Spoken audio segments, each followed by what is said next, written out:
बरेली शहर का इलेक्शन इस बार बिल्कुल अलग है। जो इस बार ग्राउंड पे वोटर बिल्कुल साइलेंट है।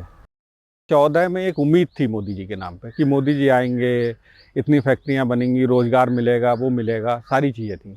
तो बहुत उम्मीद के साथ लोगों ने वोट डाला, इसलिए अच्छे मार्जिन से यहाँ भाजपा चुनाव जीती। और 19 में क्या हुआ, 19 में टोटल चुनाव पोलराइजेशन होकर पुलवामा पे चला गया।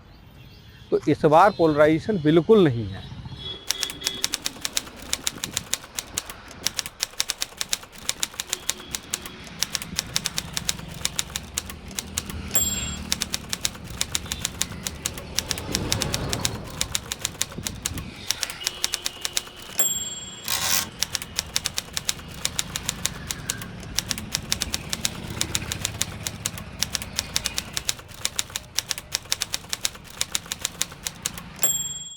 मंदिर से रोजगार तो नहीं मिल रहा है, समझ गए। ये बीजेपी वाले हिंदू मुस्लिम करके मतलब जीत जाते हैं घर बैठे। आप मोदी योगी कहते हैं आप पकौड़े तलो चाय बेचो, आप जो मतलब बढ़ के जमीन बेच के गहने रख के उसके बाद में मतलब मुझे बोल दिया हूँ, जमीन बेच दी मैंने और उसके बाद में मतलब नौकरी नहीं है। सरकार सर वही हिंदू मुस्लिम पे कर रहे हैं और कोई अभी तक इन्होंने कोई भी मोदी जी ने अभी तक कोई कॉन्फ्रेंस नहीं करी पुलिस के इनके साथ में, पत्रकारों के साथ में, जो कोई भी मुद्दा बता सकते हैं कि हमने ये काम कराया। बस हिंदू मुस्लिम फैक्टर है इनका और कोई फैक्टर नहीं। सबसे तो पहले सर जो है मुद्दे जो है बेरोजगारी, सरकारी नौकरियां। अभी लगभग 58,000 फार्म पड़े हैं पुलिस के। भारतीय जनता पार्टी की सरकार में, माननीय योगी आदित्यनाथ जी की, मुख्यमंत्री जी की सरकार में पर्चा लीक हुआ है। कई करोड़ रुपया, अरबों रुपए, 400 रुपये के पर हिसाब से हर बच्चे से ड्रॉप गया है, किसी को कोई नौकरी नहीं। महंगाई और बेरोजगारी जो कोई मुद्दा नहीं है इस वक्त। वो तो हर सरकार में होता है, जो भी सरकार आती है हर सरकार में बढ़ती रही महंगाई और बेरोजगारी भी बढ़ती रही। बेरोजगार को नौकरी ही एम्प्लॉयमेंट नहीं है, आय का साधन होना चाहिए। आय का साधन व्यापार से भी हो सकता है। और नौकरी का जहाँ तक सवाल है, वो बरेली में इंडस्ट्रियल हब बनने जा रहा है। अगर अति पिछड़े समाज की कोई बात भारतीय जनता पार्टी के अंदर करता है तो भारतीय जनता पार्टी उसका टिकट काट देती है। वो ये चाहते हैं कि मूक दर्शक बन के बैठे रहें। तो भारतीय जनता पार्टी जो बात कहे वो उसी की बात होगी। 8 बार लगभग सांसद रहे संतोष गंगवार जी, उन्होंने बरेली के विकास के लिए 8 बार में कोई काम नहीं किया। अगर आप उनसे या भारतीय जनता पार्टी के वर्कर से पूछेंगे तो वो 8 काम नहीं गिना सकते कि बरेली के लिए उन्होंने किए हों।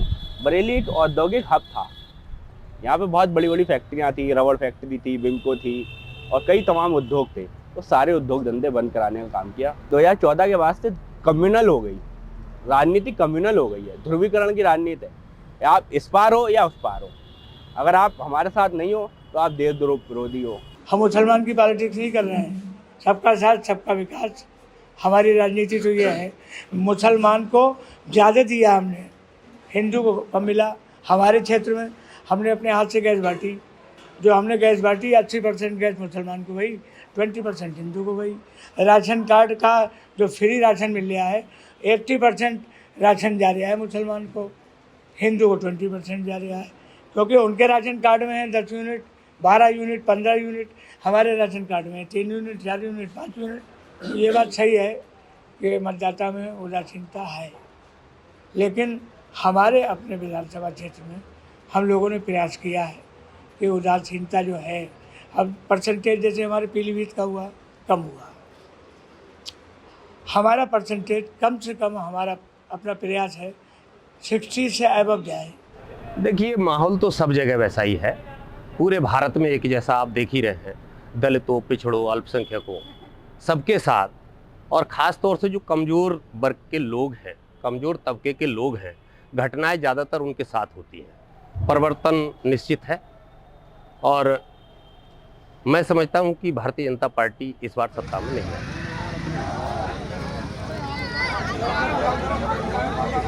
साइकिल के निशान पर आप मुझे कामयाब बनाएं और साइकिल का निशान जो है, साइकिल को हाथ पकड़े हुए है, यानी गठबंधन की सरकार है। राहुल गांधी जी कर्जा माफी, 1 मिनट, कर्जा माफी।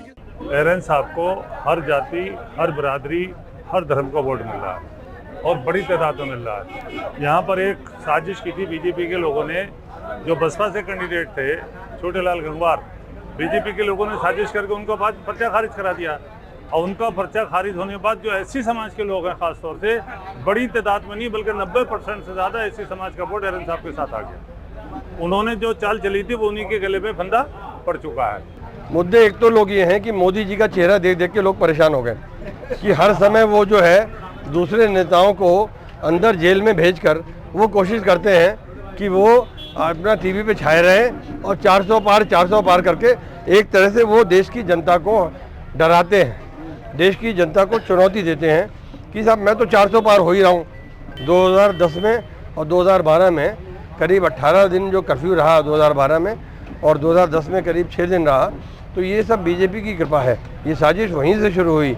लेकिन अब जनता ने जब इनका असली रूप देखा कि हिंदुओं को रोज़गार विहीन करके हिंदुओं के खेतों में और हिंदू मुसलमान सिख ईसाई सभी के खेतों में ये छुट्टा जानवर इन्होंने छोड़ दिया।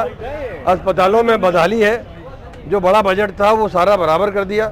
तो आज महंगाई चरम पर है, बेरोजगारी चरम पे है। नहीं, लोगों में नाराज़गी होना एक अलग बात है, मगर ऐसी कोई नाराज़गी नहीं है कि जो योगी मोदी जी से कोई नाराज़गी इस बात को लेकर ऐसी हो कि वोट भाजपा को ना करें। अपने के लिए लोग सुरक्षित महसूस कर रहे हैं योगी सरकार में, और मोदी जी का जो विकास है उस विकास को लेकर जो है लोग अपने के लिए ये सोच रहे हैं कि हम सुरक्षित हैं। और हमारे लिए जो है जैसे गल्ला फ्री मिल रहा है लोगों को, एक ये मुद्दा है।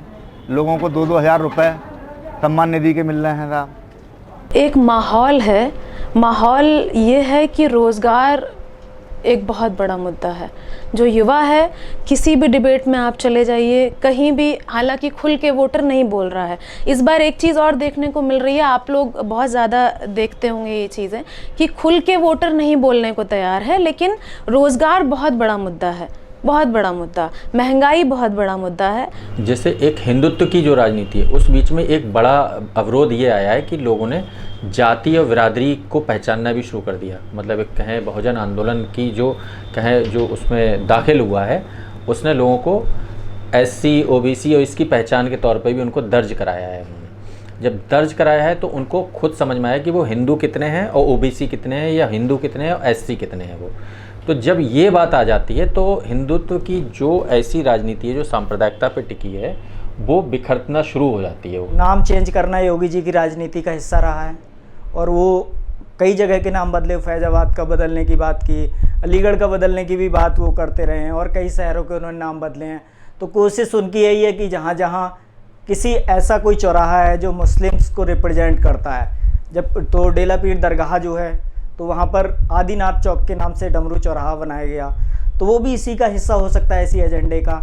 सड़कें खराब हैं लेकिन दीवारों में जो है भगवान शिव की वो लगा दी, आकृति बना दी, एक डमरू चौराहा बना दिया। वहाँ पे आप दिन भर देख लीजिए, जितने बेरोजगार हैं वो सब वहाँ पे सेल्फी खींचते हुए मिलेंगे, आपको रील्स बनाते हुए मिलेंगे। इसके अलावा कोई उसका कोई डेवलपमेंट में कोई आप वो नहीं देखेंगे, सिर्फ वहाँ पे बेरोजगार आपको मिले। यूथ मोदी जी की तरफ एट्रैक्टिव है, सीधा सीधा एट्रैक्टिव है यूथ मोदी जी की तरफ, और मोदी जी की पॉलिसीज़ को यूथ पसंद करता है। उन्होंने जो कार्य किए हैं उससे वो जुड़ा हुआ है, वो अपने आप ही वोट देने को तैयार है। वो तो मोदी योगी को डाल लिया वोट, सीधे सीधे। कैंडिडेट कौन है इससे कोई मतलब नहीं। इस जैसे ये कहा भी जा रहा है कि कोई भी खड़ा हो रहा है, मुझे वोट दे रहे हो आप। जब नरेंद्र मोदी ये बात कहते हैं कि मुझे वोट दे रहे हो, भारतीय जनता पार्टी को दे रहे हो, ये मत देखो कि कौन आदमी खड़ा है, तो इसका मतलब आप किसी भी को भी खड़ा कर देंगे। मतलब आदमी की उसकी खुद की कोई हैसियत ही नहीं है। जब कोई हैसियत ही नहीं है, वो कुछ कह नहीं सकता, बोल नहीं सकता, कर नहीं सकता, तो क्या मतलब रह जाएगा उस बात का। संतोष गंगवार 8 बार रहे, वो कितना बोल पाए, तो जो नहीं रहा है वो क्या बोल पाएगा।